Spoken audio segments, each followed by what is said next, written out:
Chris and Linda Paget. We are this is the podcast of Second Act Entrepreneurs.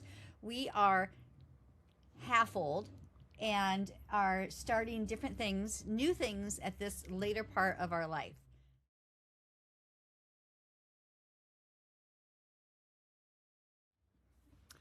Well, hello. Hello. I'm Chris. I'm Linda. Welcome. Hey, what we're going to do is we're going to try this a little bit differently today. We want to... I'm struggling to get comfortable. You know, the pain of a short person, right? On a chair. I know.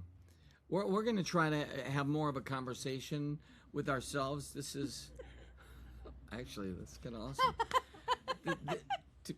This is what we normally do. We have a conversation about something, and that's kind of part of how we do our entrepreneurial journey, is that we talk things through. So I think rather than us necessarily spending every episode looking at you and giving you these primary points, and we're not going to do it. Why do you have to explain that to them? Well, we're a mess. No, we're not 100% a mess. We're just 97%.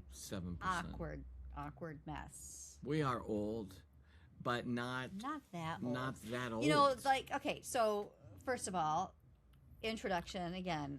Chris and Linda Paget. We are this is the podcast of Second Act Entrepreneurs.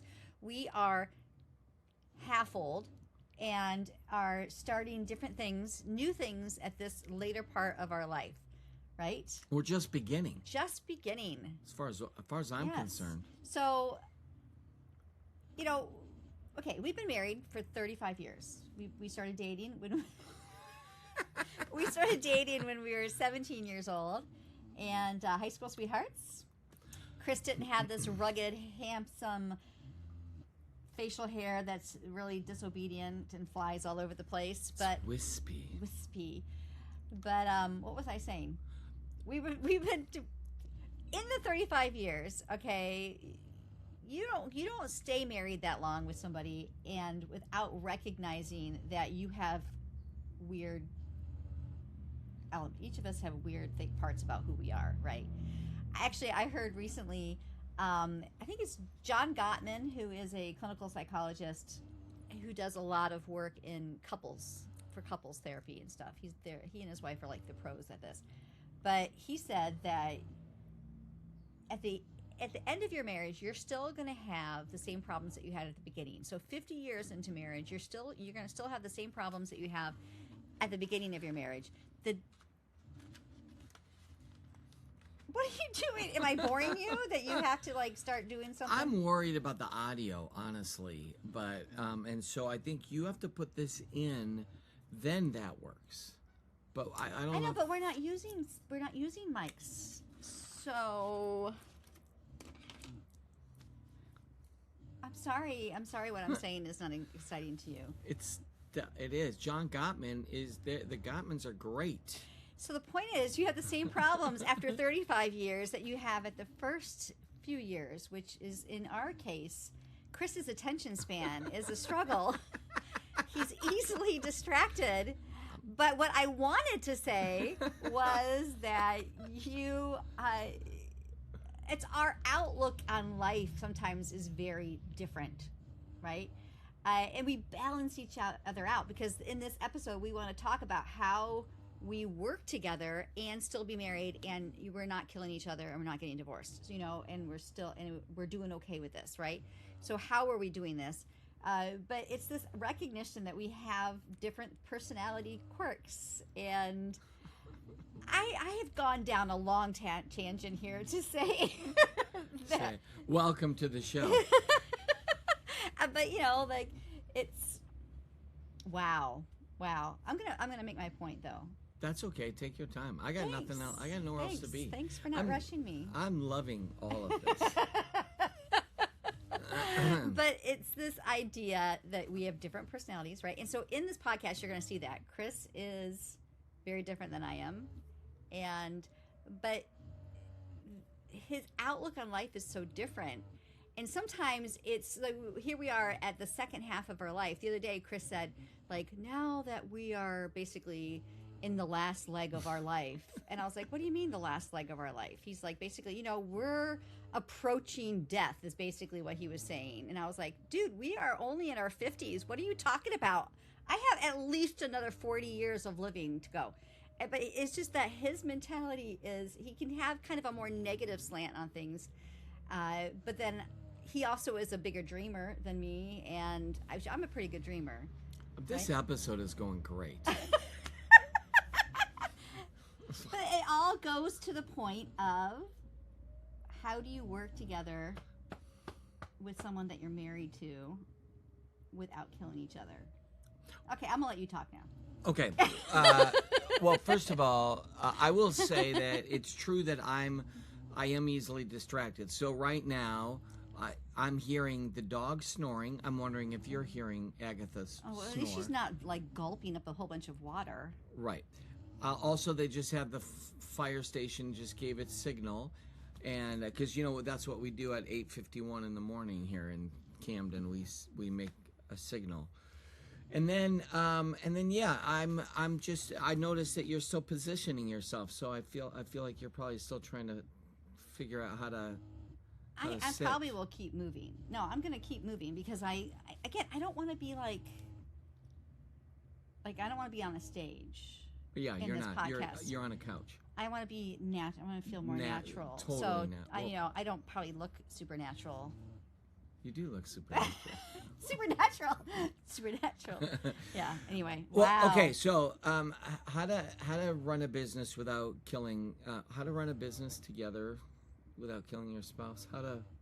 Well, we wrote a book on this, actually. Well, marriage and ministry, how to have one without destroying the other. And then we were going to just tweak it a little bit, marriage and business, how to have one without destroying the other. So that's what we're going to talk about today.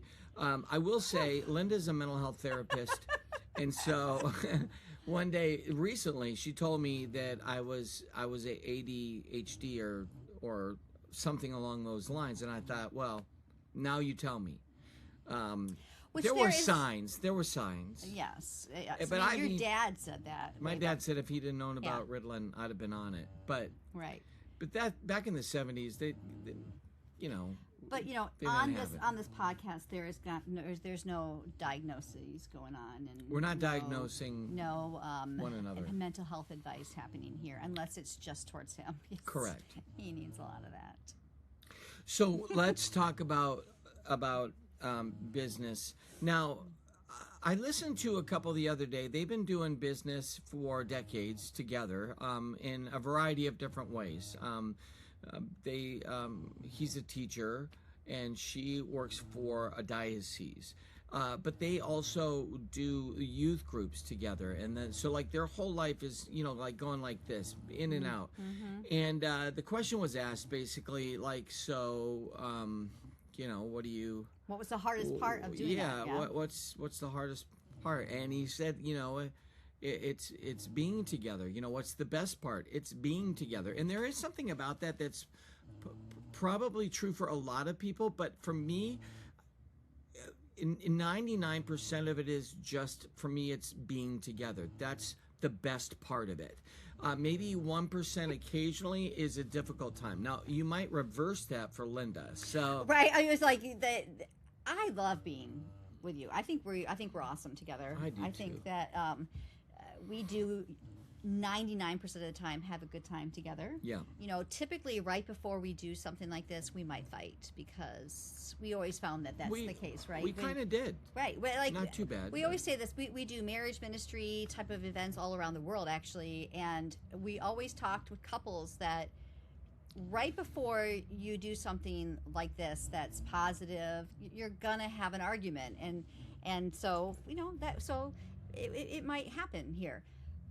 Not during the during the I episode. hope not. If it does, we would probably edit it The out. argument for us is not, it's not usually like I'm so mad at you and I can't stand you. The argument is usually a little bit of stress, like, okay, are we doing this right? What's happening? Should we sit in this position, not that position? Right. Should we try this? And so once we get the mechanics figured out, then we're good. And honestly, that's how we worked for everything so far. So let's talk about that. Hold on. Well, I want to say, yeah, okay. Well, I just was going to add to that that it's not just the mechanics, but it's the really the arguments come from us doing things differently. Like my brain is working one way, and I have this expectation of how we're going to do this, and your brain works incredibly different than mine, and you have this Yeah. expectation of how this is going to work. And when we haven't communicated well about those things, then that's where clashing Correct. happens. And so it just takes some time to work that out, I guess. Yeah. So I think partly if you find that you're starting an adventure with the person that you love, and there's these tension moments, and you're not sure, and you want to do it one way, they want to do it the other. I just want you to know that's actually kind of normal. So don't freak out about that. But there are ways I think that you can work together without like choking each other, right? So I'll tell you a couple things that we do, and then we're just going to talk a little bit about. We might try to give you an actual example of something that's current right now that we're trying to explore possibilities for. When I first started doing the band, obviously Linda wasn't going to be going on the stage with me and singing, and she wasn't going to be running, the booking agency part of it and all of that. So I had a really fun time doing all of those things. Go ahead. I think maybe you should tell them what band. Like, they don't know. Boys to Men. So it was a band called Scarecrow and Tin Men. It was a Christian rock band.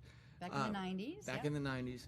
So Linda, she felt like she was as involved in the business as I was, whether she was on the stage or not. And that showed up in a lot of ways. One, there was never a tension in an argument like, oh, I'm going to do a gig. Linda was always on board. It really reminded me of the Rocky Balboa comment that he makes to Adrian. Is like, I never asked you to stop being a woman, please. Please. Don't ask me to stop being a man. But there's something about that resonated with me and what it was that, like, I want you to be you, entirely you, and I need you to want me to be me and entirely me. And I felt like for us, that was the first step of learning to do business together, which was we be all in for each other, like see each other's gifts and talents and let that flow.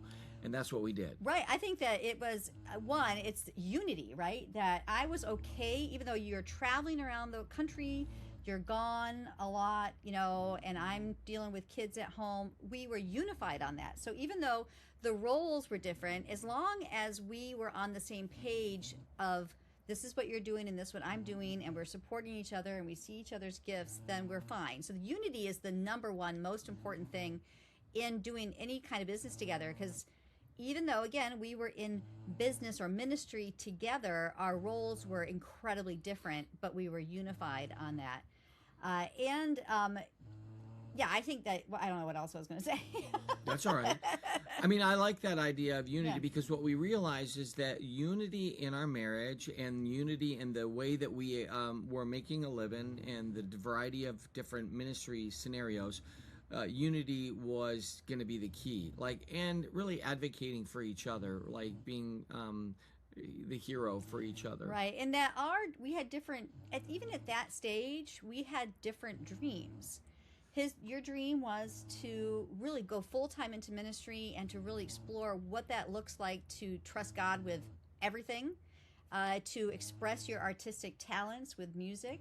How can I really push this out and do that to the fullest was really what was on your heart and stirring with you. There was a lot of artistic development happening there and a lot of faith and spiritual growth that was happening there. For me, my dream was I don't want to work anymore. I was teaching at the time. That's right. I don't want to work anymore. I want to be home with my babies. I wanted to be home and love on my own kids instead of watching other people's kids at school.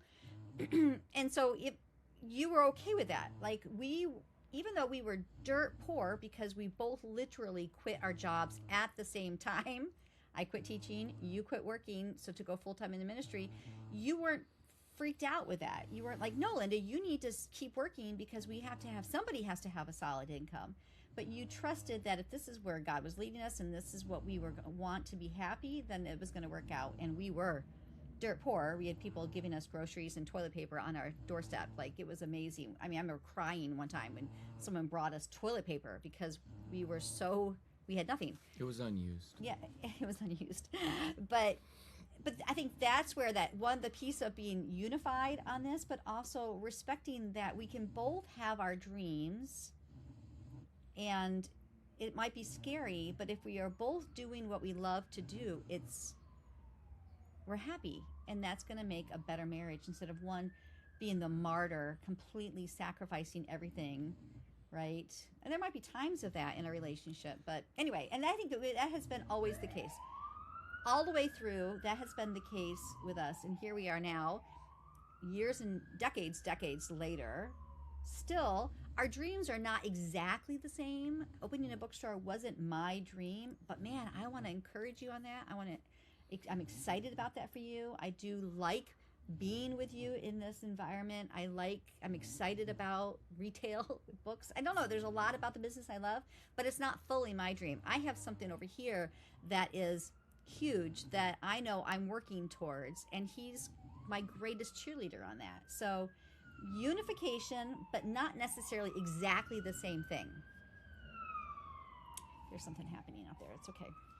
So when you think about it, at least for us, when we think about it, our journey, starting with that whole idea of going out and doing the band stuff, but then honestly it progressed into writing some books together and realizing I have a different way of writing, she has a different way of writing, and then doing presentations together. She has a different way of communicating. She needs an outline that is oftentimes specific, and I just need an idea and I can run with it. And fun fact, we still can have some tension about that occasionally, but the reality for me is, okay, so all you have to do is give me an idea of what we're going to talk about. I'm good to go.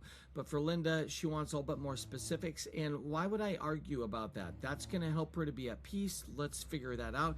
And so what we realize, not only is business, this opportunity of kind of, right, intimacy and unity and finding and affirming one another's unique gifts and talents, but it's also, letting one another shine and become and be the person that they're ultimately wanting and needing to be happy.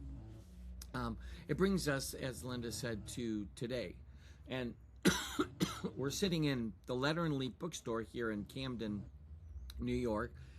The dog is snoring. She's been exhausted, exhausted chewing on colored pencils and coffee stirrers. And so today, in just a little bit, Linda will go over and she'll do her work as a mental health therapist, and I will process hundreds of books and get them out there on the shelves. And what we realize is, even though we're not sitting right next to each other, we are doing together business.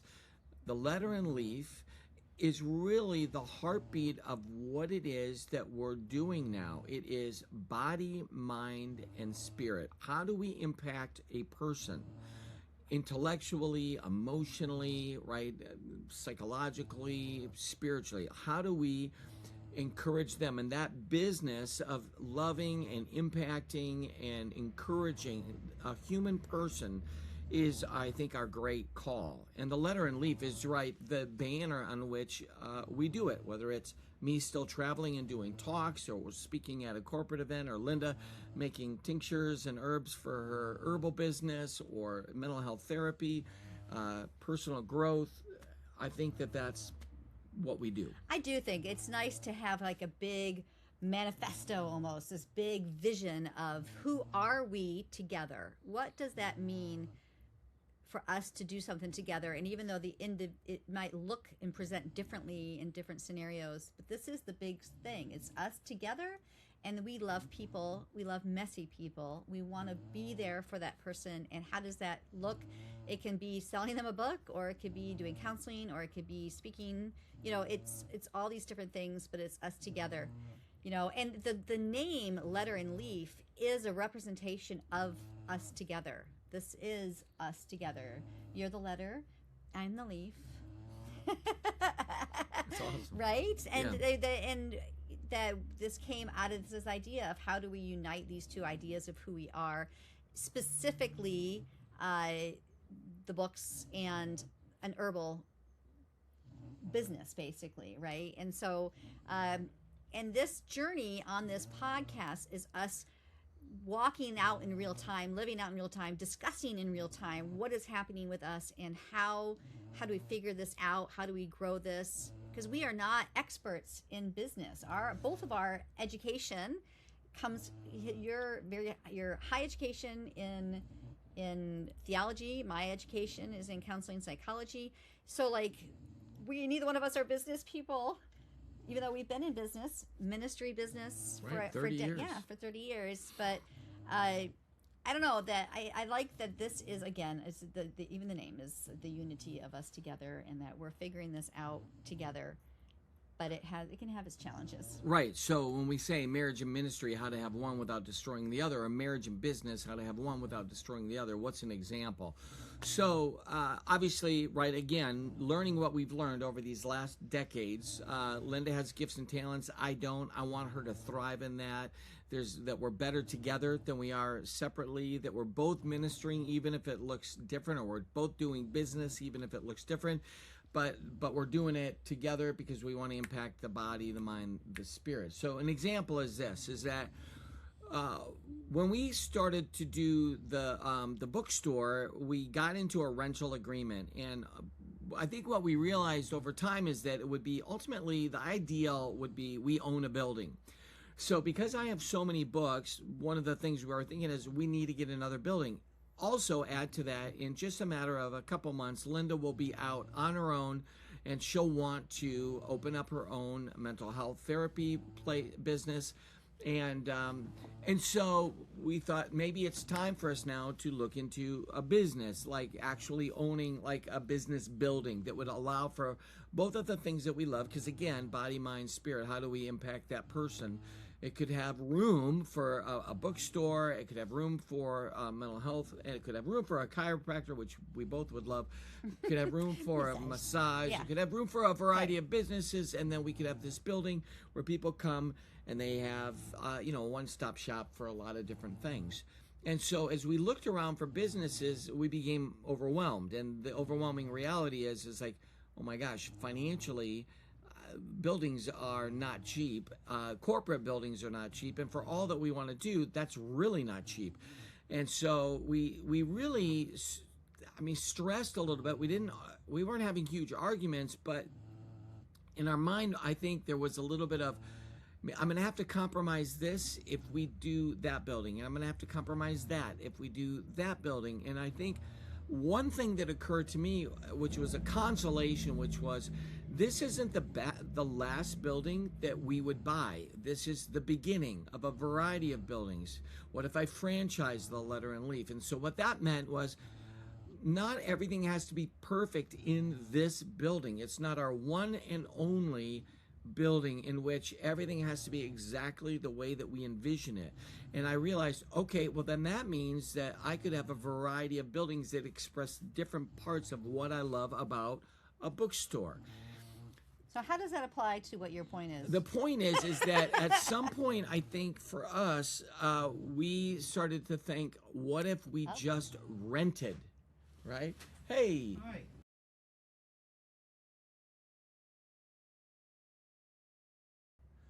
All right, so the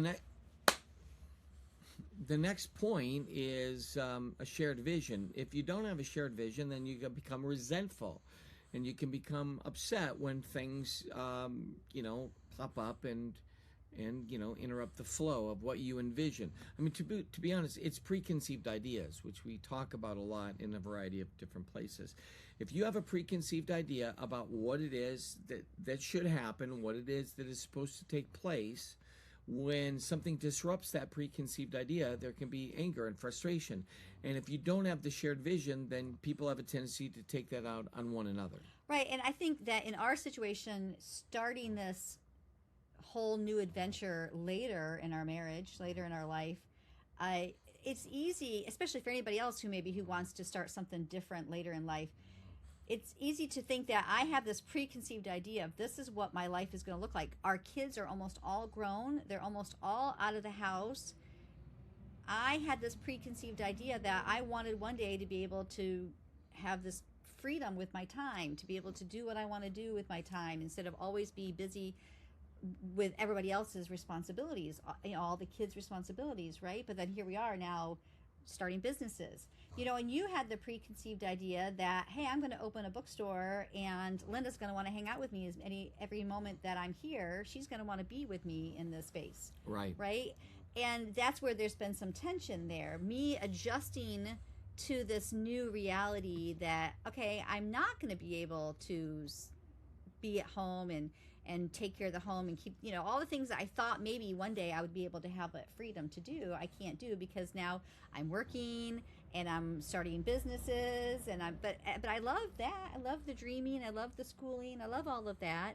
So there's been that shift. And for you, I know this has been a tension that you've wanted me. Why aren't you wanting to be here? Well, because I actually have other things I need to do in life. Like somebody has to do the laundry. Right? I can't just take my free time and sit with you at the bookstore. Yes. Right? So how do we do that? How do we manage these clashing of preconceived ideas, really? I mean, at the end of the day, it's communication. That's how you resolve this. That's how you resolve all of this. So if you're not talking to each other, then you will be frustrated and you can be upset because the preconceived ideas are not coming to fruition. And if you don't have that shared vision, that shared dream, then you can become resentful and angry with one another. And so the only way you resolve any of that is communicating. And I think that's what we do very well. So even if we are frustrated, or if I find myself irritated or upset, or you find yourself irritated, upset, the best remedy is to talk about that. And sometimes the talking can be difficult. It can be difficult, but that doesn't necessarily mean that your relationship is bad, right? Right. You have two different human beings who have two different visions. Even though we have a shared big vision, the big picture of our life is shared and similar. How that actually plays out may be different, and so there's always going to be that clash. But yeah, I think that I don't know. It's a great thing, even in the differences of the different personalities we have, the different preconceived ideas that we have. There's a bug that was just on me. Even with those differences, it's an amazing journey. Yeah. It is an amazing journey to I don't know, try something new. I think we get one of two things. People think you guys are crazy. I'm sure there's a lot of people who feel that way, that we're crazy. And it's not just because of this. There's lots of things about us. We live in a round house. We have a ton of kids. We've done ministry forever and ever. That's how we got paid, was opening the mailbox, hoping to have a check in there. That's still how we get paid. Doing a homestead. People who were never farmers started farming. We have done weird things all along. But I think that this is so out of our wheelhouse. It was scary to us, but that's why we think it can be inspiring to somebody out there who they're hesitant to make that change, because it does require a lot of change of thinking that goes along with it. Opening a business, sure, I can open a business and I can show up, but there's so much that goes around that. So then how is laundry going to get done? Who's going to pick up the kid from track today? How are we going to spend time together? Right? The money needs to go over here instead of over here. So there's so much around that besides this big dreamy idea of opening a business, that's where the struggle is. That's where the shift has to happen in the thought processes of each of us. Right. I mean, you want to ask the question, what does my spouse need? What do I need? And if you communicate about that, then you can make that the priority. And so in a lot of ways, some of this, if you're not communicating, you can't make your priorities about where it is you're going to spend your focus. So, for example, I'm content wearing, my various outfits, and so I'm not necessarily worried about one particular thing.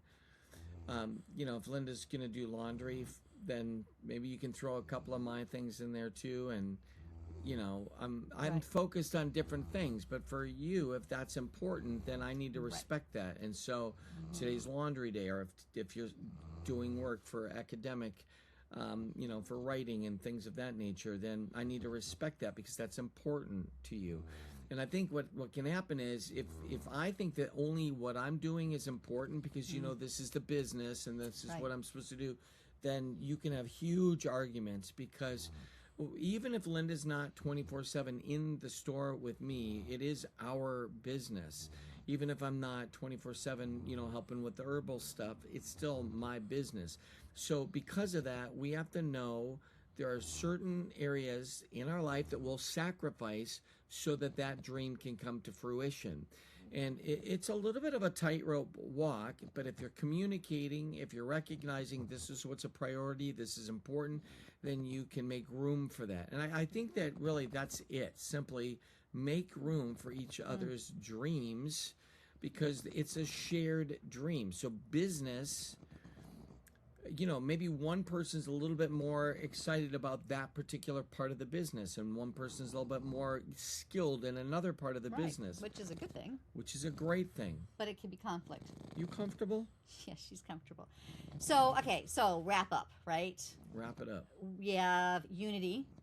We have to be unified, and even though the roles are different, the visions are different, you be unified in that together, right? The idea of fighting against or recognizing your preconceived ideas and having to shift thinking on some of that is hugely important. That's been a big struggle, I think. That's a big learning curve for us, because I think through the history of our life, most of our work has been one vision. Ministry, you doing ministry out there, and that's all. The whole family has been geared toward that. Now we're kind of splintered into multiple different areas, and that takes a big shift in how do we make time for all of that, right? And then what was the last one you said? Well, I also did say the the Rocky quote, the whole idea of advocating for each other, Right. like you're really fighting. So it's not just a unity. We have a shared exact dream, which is important, but you're fighting for each other and recognizing that's a priority. So that's a priority for you. That's So you. I want to respect that, and we're going to support that. That was the last point. Yeah, Priority. Yeah, priorities. Very good. So Good job. Without an outline, yeah, you still. I've trained you. I've gotten you there yeah, to some kind of structure. I know. I'm excited. Thank you. If you want to find out a little bit more, there's a number of Substack articles that talk about these topics. And Chris and Linda Paget, if you just type that into Substack, you can read the longer forms of various presentations here and a multitude of others. So in addition, you can check out the letterandleaf.com. You can see some of the herbal products that Linda makes as well as numerous books that we're uploading regularly. So thanks for checking it out, and we look forward to talking to you soon.